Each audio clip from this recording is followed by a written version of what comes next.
नमस्कार साथियों, fast news अड्डा में आप सभी का स्वागत है।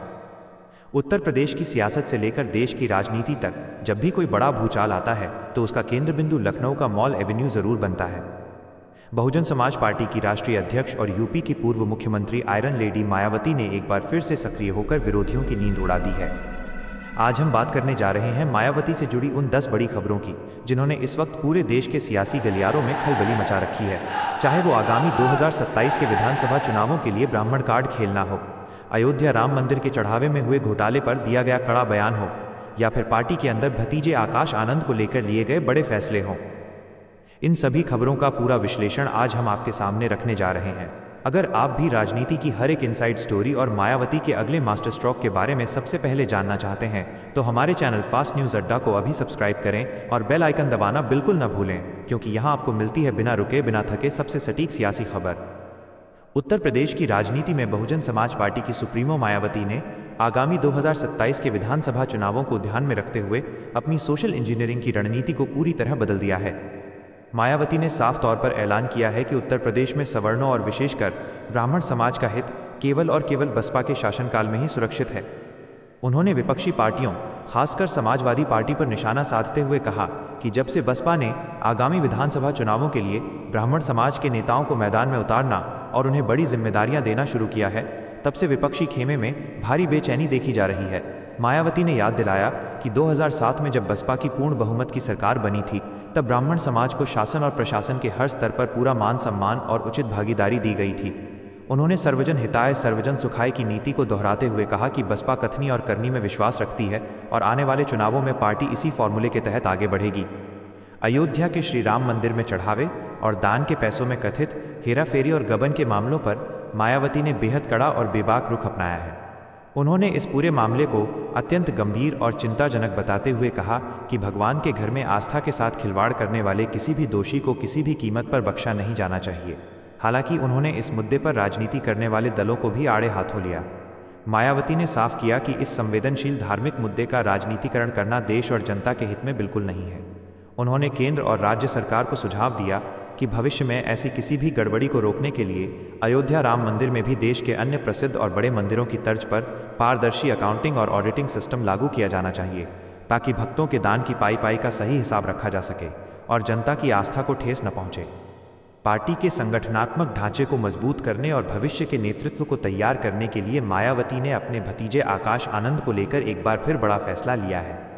राजनीतिक विश्लेषकों का मानना है कि बसपा के घटते जनाधार को वापस लाने और युवा दलित मतदाताओं को पार्टी से जोड़ने के लिए आकाश आनंद को दोबारा से बड़ी चुनावी और संगठनात्मक जिम्मेदारियां सौंपी जा रही हैं। पिछले कुछ समय से पर्दे के पीछे रहकर काम कर रहे आकाश आनंद को अब उत्तर प्रदेश के साथ साथ अन्य राज्यों में भी पार्टी के प्रचार प्रसार का जिम्मा दिया जा रहा है। मायावती खुद उनकी रैलियों और सांगठनिक बैठकों की निगरानी कर रही हैं ताकि ये सुनिश्चित किया जा सके कि पार्टी का युवा विंग पूरी तरह सक्रिय रहे। इस फैसले से बसपा कार्यकर्ताओं में एक नया जोश देखा जा रहा है और इसे पार्टी के कायाकल्प के रूप में देखा जा रहा है। उत्तर प्रदेश में बहुजन समाज पार्टी के सत्ता से बाहर रहने के 14 वर्ष पूरे होने पर मायावती ने पार्टी की रणनीति में आमूलचूल बदलाव किया है। वर्ष 2012 के बाद से सत्ता का वनवास झेल रही बसपा के लिए अब वजूद बचाने की लड़ाई है। मायावती ने बूथ स्तर तक संगठन को पुनर्गठित करने का निर्देश दिया है और इस बार उनका मुख्य फोकस अपने पारंपरिक जाटव वोट बैंक को पूरी तरह से एकजुट रखने के साथ साथ गैर जाटव दलित जातियों में दोबारा अपनी पैठ मजबूत करने पर है। मायावती खुद हर जिले के जमीनी कार्यकर्ताओं से सीधा फीडबैक ले रही हैं और कमजोर पड़ चुकी कड़ियों को दुरुस्त कर रही हैं। पार्टी के रणनीतिकारों का मानना है कि यदि बसपा अपने मूल कैडर को पूरी तरह रीएक्टिवेट करने में सफल रहती है तो वो 2027 के त्रिकोणीय मुकाबले में सबसे बड़ी किंगमेकर या शासक बनकर उभर सकती है। दलित राजनीति के बदलते दौर में मायावती के सामने इस वक्त सबसे बड़ी चुनौती पश्चिमी उत्तर प्रदेश से उभर रहे आज़ाद समाज पार्टी के प्रमुख और नगीना सांसद चंद्रशेखर आज़ाद बनकर उभरे हैं। राजनीतिक गलियारों में इस बात की पुरजोर चर्चा है कि चंद्रशेखर आज़ाद लगातार जमीन पर उतरकर संघर्ष कर रहे हैं, जिससे दलित युवाओं का एक बड़ा वर्ग उनकी ओर आकर्षित हो रहा है। मायावती और बसपा के अन्य वरिष्ठ नेता जहां कई मुद्दों पर केवल सोशल मीडिया या बयानों तक सीमित रहते हैं, वहीं चंद्रशेखर मौके पर जाकर प्रदर्शन करते हैं। इस चुनौती से निपटने के लिए मायावती ने अपनी रणनीति आक्रामक कर दी है और उन्होंने पार्टी के कैडर को आगाह किया है कि वे किसी भी तरह के भटकाव से बचें। मायावती खुद अब बड़े सम्मेलनों और रैलियों के जरिए ये संदेश देने की कोशिश कर रही हैं कि दलितों के वास्तविक अधिकारों की लड़ाई केवल बसपा ही लड़ सकती है। सोशल मीडिया पर बहुजन समाज पार्टी को लेकर एक कथित वायरल वीडियो के सामने आने के बाद उत्तर प्रदेश की राजनीति में भूचाल आ गया, जिसमें विधानसभा चुनाव के टिकटों के वितरण में पैसों के लेन देन के आरोप लगाए जा रहे थे। इस विवाद पर खुद बसपा सुप्रीमो मायावती ने सामने आकर करारा जवाब दिया है।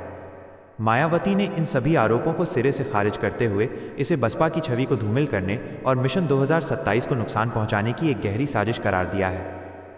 उन्होंने कहा कि बहुजन समाज पार्टी बाबा साहेब डॉक्टर भीमराव अंबेडकर और मान्यवर कांशीराम के आदर्शों पर बनी पार्टी है, जिसका आधार धनबल नहीं बल्कि गरीब और शोषित समाज के कार्यकर्ताओं का खून पसीना है।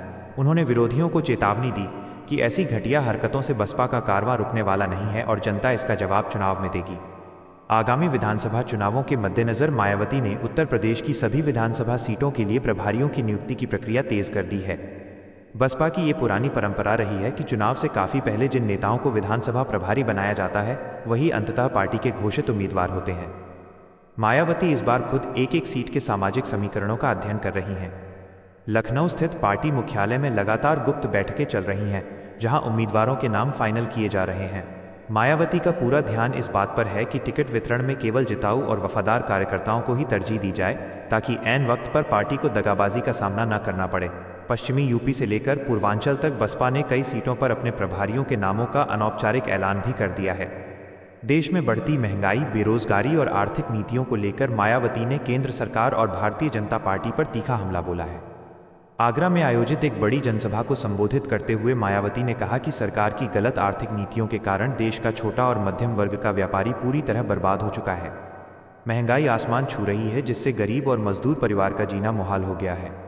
उन्होंने कहा कि देश से गरीबी को केवल भाषणों से नहीं बल्कि हर हाथ को काम और रोजगार देकर ही खत्म किया जा सकता है। इसके साथ ही मायावती ने कांग्रेस और भाजपा दोनों को आरक्षण विरोधी बताते हुए कहा कि ये दोनों राष्ट्रीय दल पर्दे के पीछे से SC, ST और OBC के आरक्षण को कमजोर करने की कोशिश कर रहे हैं, जिसे बहुजन समाज कभी बर्दाश्त नहीं करेगा।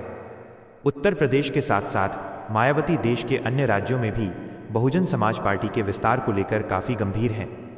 हाल ही में संपन्न हुए विभिन्न राज्यों के विधानसभा चुनावों में बसपा के प्रदर्शन की समीक्षा के लिए मायावती ने केंद्रीय पदाधिकारियों की एक उच्च स्तरीय बैठक बुलाई। हालांकि अन्य राज्यों में पार्टी को अपेक्षित सफलता नहीं मिल पाई है, लेकिन मायावती ने हार न मानने का संकल्प दोहराया है। उन्होंने नेताओं को निर्देश दिया है कि वे केवल चुनाव के समय सक्रिय न हों, बल्कि साल के 12 महीने जनता के बीच रहकर उनके हक की आवाज़ उठाएं। मायावती का मानना है कि जब तक राष्ट्रीय स्तर पर बहुजन समाज एकजुट नहीं होगा, तब तक दिल्ली की सत्ता पर उनका नियंत्रण स्थापित नहीं हो सकता। मायावती ने देश की वर्तमान राजनीतिक स्थिति पर गहरी चिंता व्यक्त करते हुए सभी राजनीतिक दलों को एक बेहद महत्वपूर्ण और संवैधानिक सलाह दी है। उन्होंने कहा कि आज के दौर में देश के भीतर राजनीति का अपराधीकरण, अपराध का राजनीतिकरण, धर्म का